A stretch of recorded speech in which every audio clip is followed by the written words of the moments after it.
Hello दोस्तों। और आप लोग कैसे हैं? उम्मीद करता हूँ आप लोग अच्छे होंगे और आपकी पढ़ाई भी अच्छी चल रही होगी।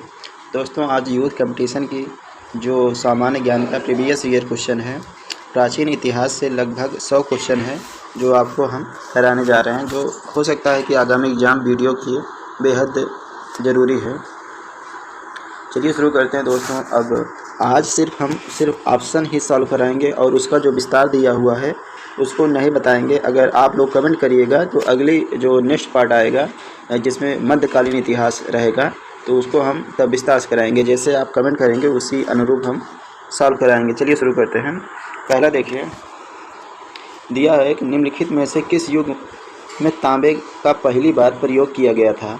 आप जानते हैं कि तांबे का प्रयोग ताम्रपाषाण युग के काल में किया गया था, जो नवपाषाण युग के बाद शुरू हुआ था।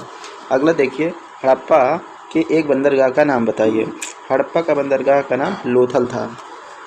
क्वेश्चन नंबर तीसरा देखिए, हड़प्पा सभ्यता के दौरान ड्रेसिंग गर्ल यानी नर्तकी की कांस्य प्रतिमा बनाने के लिए किस तकनीक का इस्तेमाल किया गया था।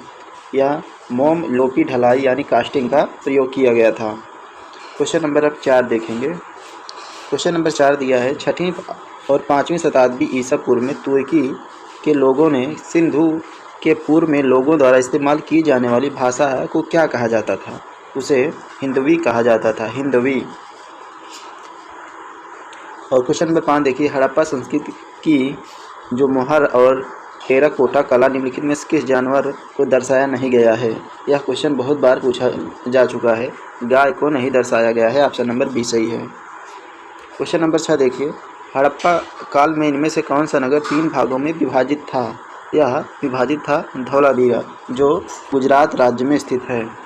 क्वेश्चन नंबर 7 देखिए, दिया हुआ है कि कौन सा सिंधु घाटी सभ्यता से संबंधित स्थल नहीं है, पूछा है। जो पाटलिपुत्र है यह उससे संबंधित नहीं है, यह पाटलिपुत्र पटना में स्थित है।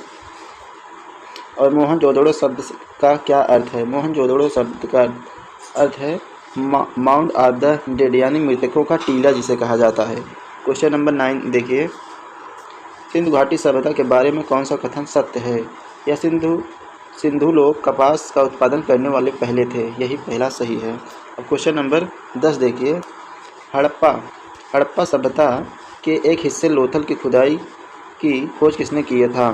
किसने किया था? आर्यस बिष्ट ने।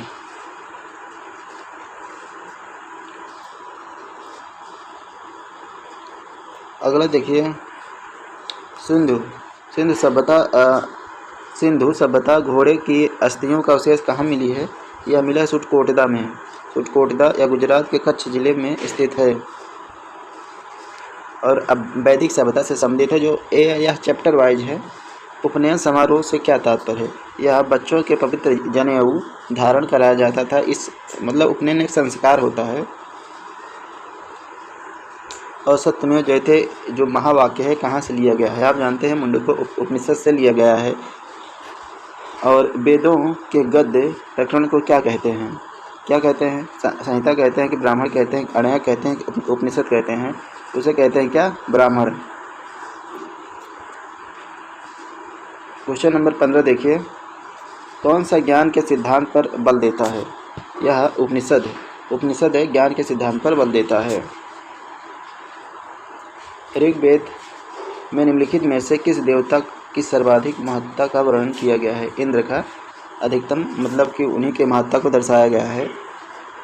और प्राचीनतम वेद कौन सा है। आप जानते हैं प्राचीनतम वेद ऋग्वेद को माना जाता है और नया वेद अथर्ववेद को माना जाता है। क्वेश्चन नंबर 18, निम्नलिखित में से किस भारतीय पुरातन ग्रंथ में अपराध और अपराधी का जिक्र आता है। अर्थशास्त्र में, मनुस्मृति में, न्याय मीमांसा, उपर्युक्त में सभी में यह माना जाता है। स्टेनोग्राफर 2015 में पूछा हुआ क्वेश्चन है। शतपथ ब्राह्मण और तैत्तिरीय ब्राह्मण किस डैश के ब्राह्मण मूल पाठ हैं। यह किसके मूल पाठ हैं। यह यजुर्वेद के मूल पाठ हैं। और ऋग्वेद में निहित गायत्री मंत्र किस देवता को समर्पित है। सावित्री देवता को। और सबसे प्राचीन पुराण कौन है। आप जानते हैं कि सबसे प्राचीन पुराण मत्स्य पुराण है।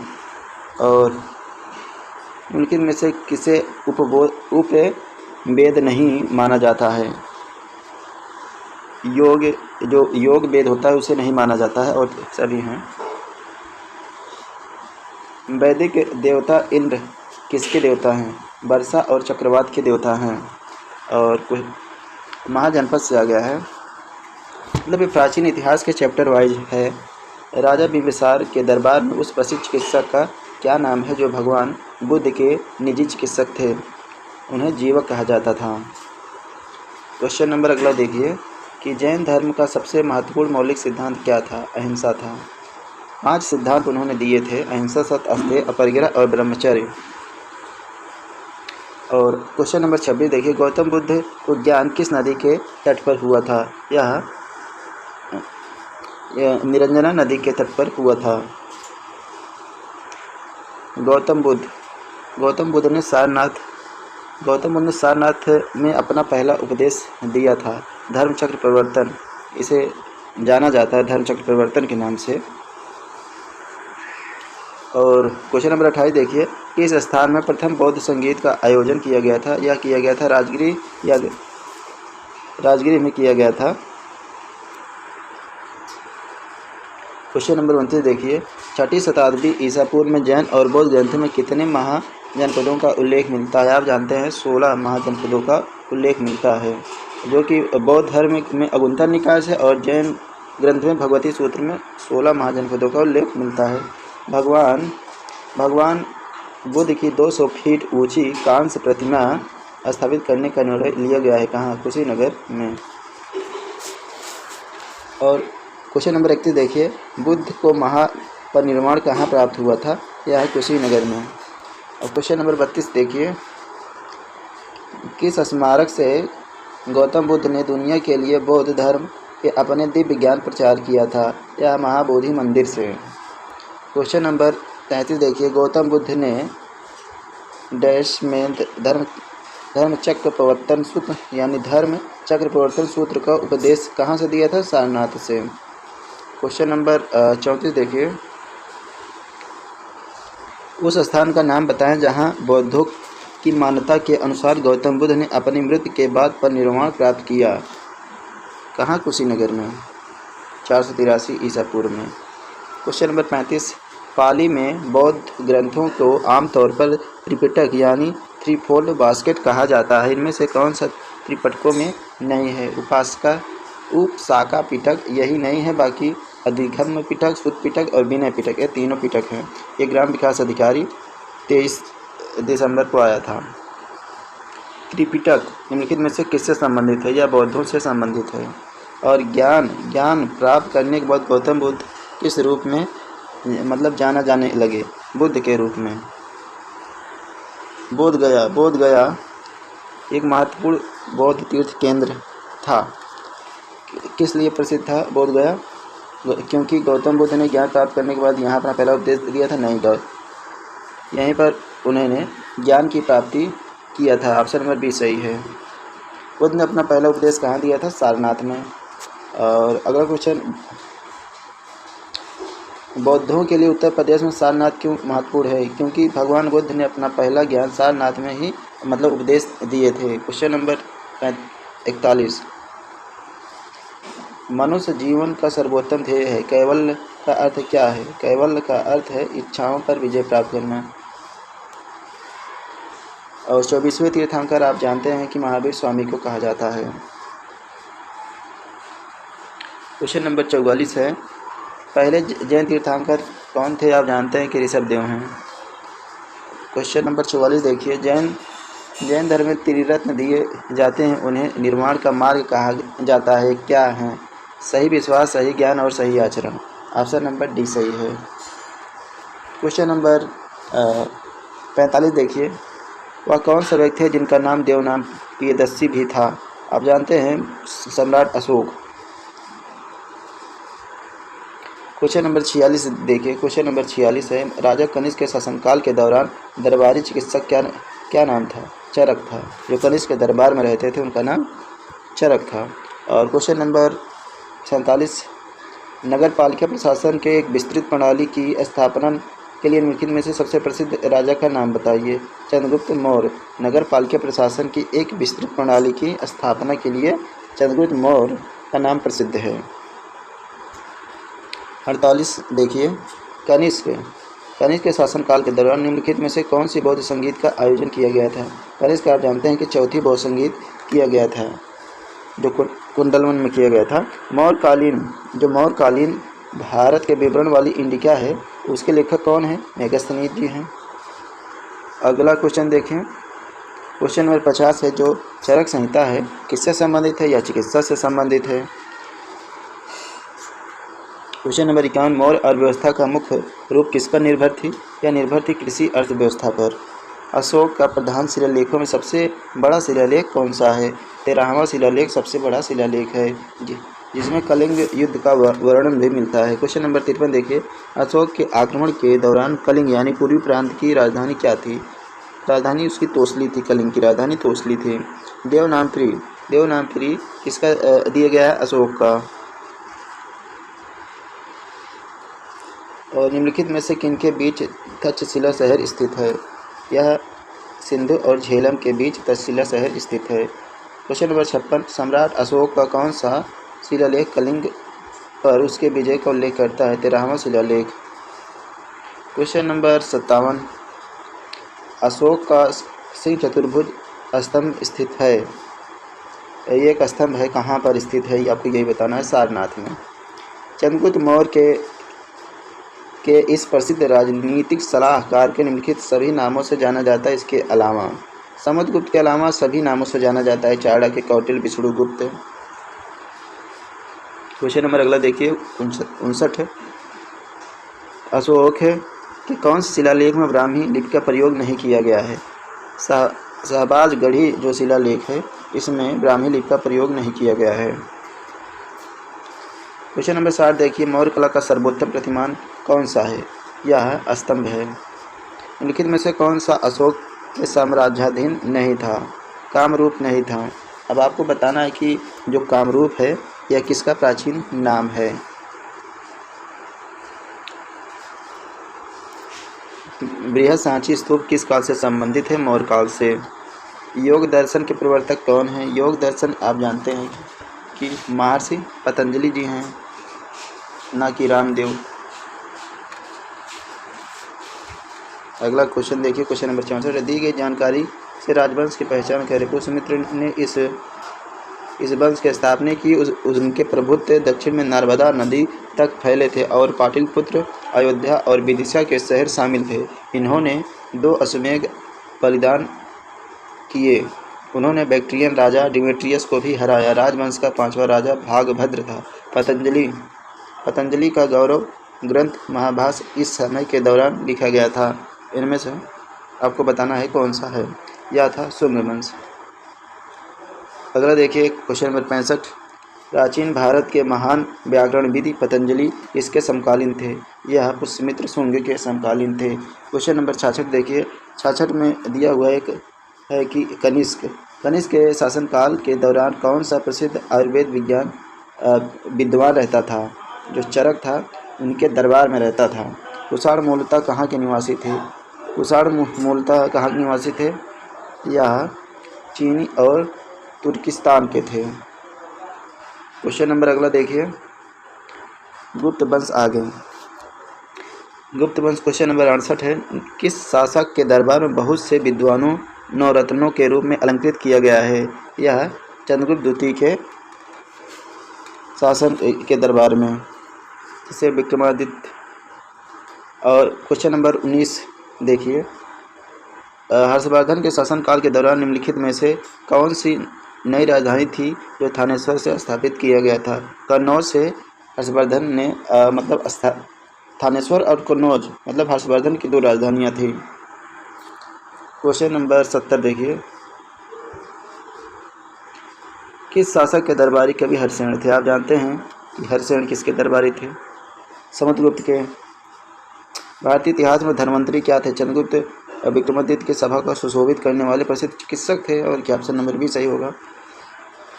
क्वेश्चन नंबर 72, विक्रम संवत आप जानते हैं 57 ईसा पूर्व से प्रारंभ हुआ। खगोलविद वराहमिहिर और कवि कालिदास किसके दरबार के दरबारी थे? ये थे विक्रमादित्य के।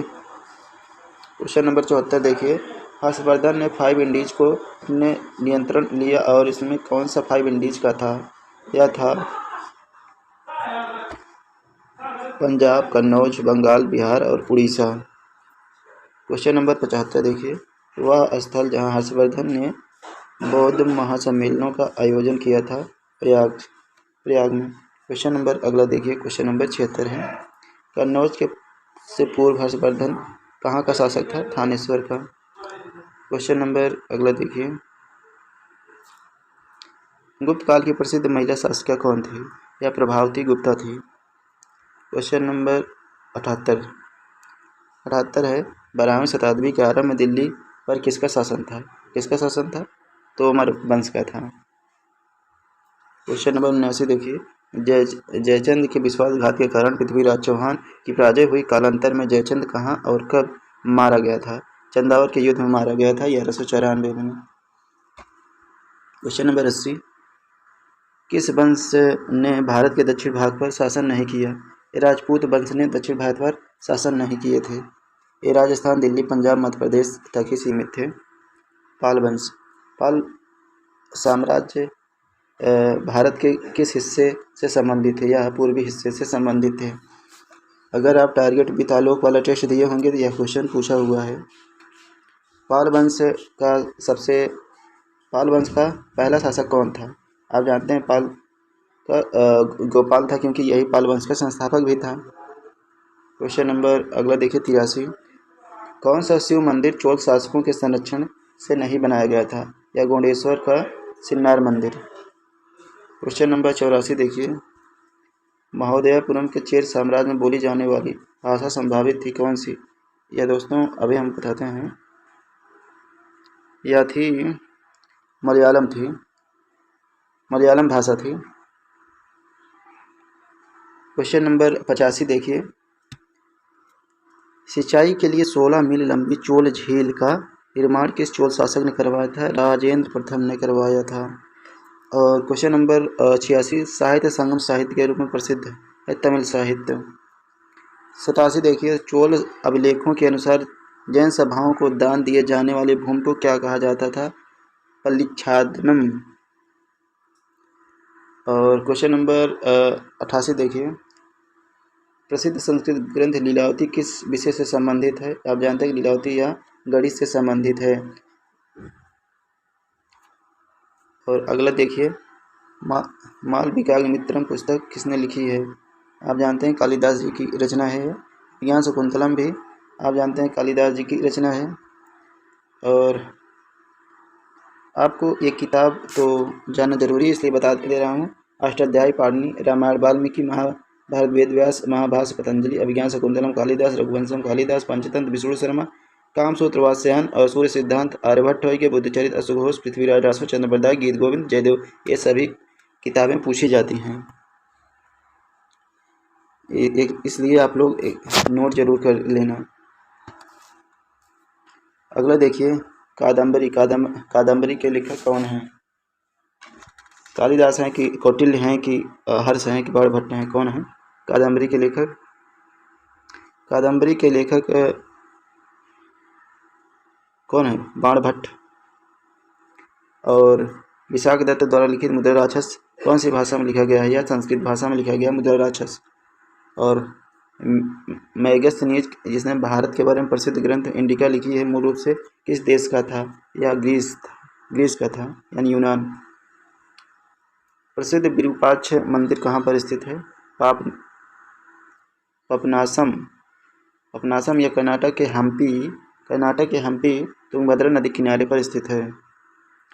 खजुराहो का प्रसिद्ध स्मारक किस राज्य में स्थित है? तो खजुराहो समूह का प्रसिद्ध स्मारक किस राज्य में है? आप जानते हैं कि महाराष्ट्र में। क्वेश्चन नंबर 96 है, मंदिर एलोरा कौन सा, मतलब कि